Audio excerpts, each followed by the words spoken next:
Hey, it's Raf. I'm 4 months on T, 1.5 months post-op, and today I want to talk about 4 fun, chaotic ways you can celebrate and commemorate getting top surgery. Being a trans man myself, I do feel like the stuff I'm going to talk about today is geared a little bit more towards those who are assigned female at birth getting gender-affirming top surgery. I'm going to preface this by saying that none of this is anything you have to do. I'm not even saying like you need to get surgery. Do what feels right for you. That said, I guess I kind of lied. It's more like 2 things that you can do to celebrate and commemorate getting top surgery, and like the second thing kind of has like subcategories. One is to make a cast of your pre-surgery chest, and 2 is to throw like a gathering or a party of some sort, like make it something kind of ceremonial if you want.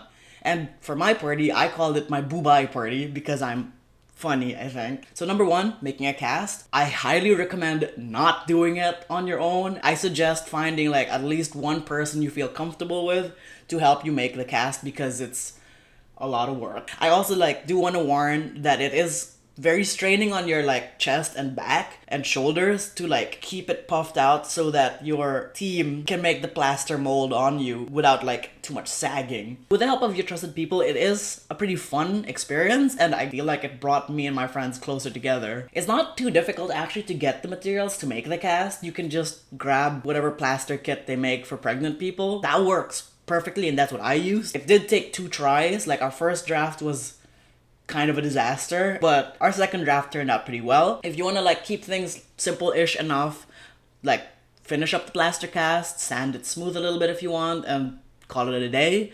Or if you want to be excessively extra like I was, do a layer of paper mache over it to give it a little bit more structure, a little bit more form, and a lot more stability. From there, if you can be even more extra, you could paint it, and I had a lot of fun painting my like pre-surgery chest. I actually put it on me like recently, like post-surgery. It was so interesting too to like see and feel the difference of having my new chest and holding my old chest in my hand. Having it off was the best thing, but I also wanted to remember it somehow and have like some kind of a souvenir. It was a part of me. As much as I didn't like it, it was a part of me, and it's a part of my history. Like, it's a part of the map that puts me together as a person. So number 2 was throwing a party or some kind of ceremony, and honestly, I highly recommend it. Gender reveal parties are out, boo-bye parties are in. It was really nice to have because I had something to look forward to other than surgery,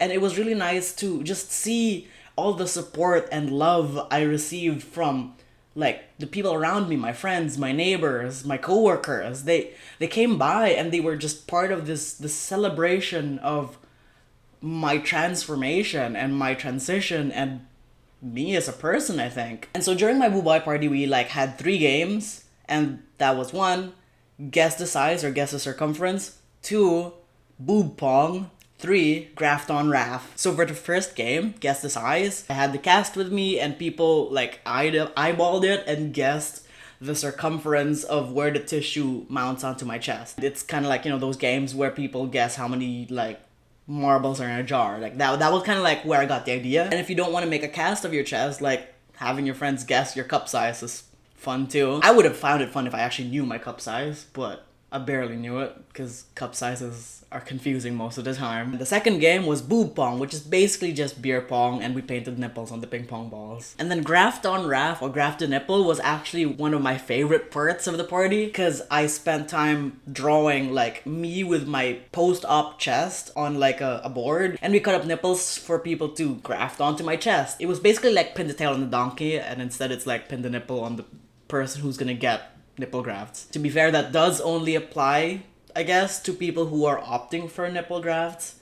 And I know I was, and I am, and I have them because I wanted them back. It was funny to see how far people were like placing my nipples and also how close they were. No, that's a wall. Yeah, that's a wall. That's Yeah, the flag. That's you. Oh.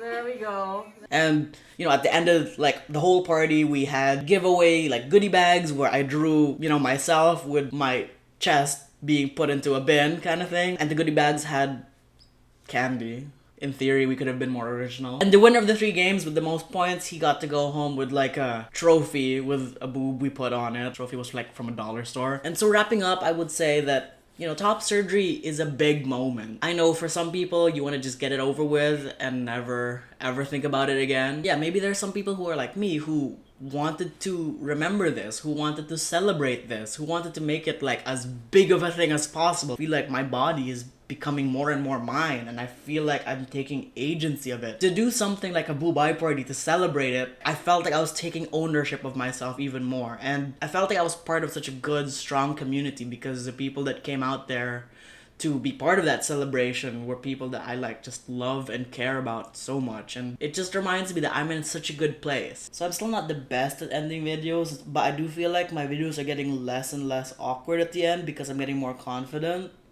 So I need to find a way to make them awkward again. So, yeah. Bye!